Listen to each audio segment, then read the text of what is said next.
جمعے کا نام جمعہ کیوں رکھا گیا؟ 3 باتیں ہیں اس میں۔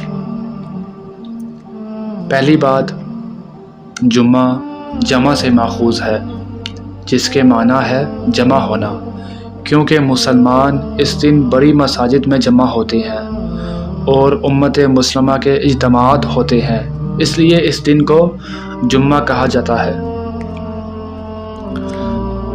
دوسری بات، 6 دن میں اللہ تعالیٰ نے زمین و آسمان اور تمام مخلوق کو پیدا فرمایا۔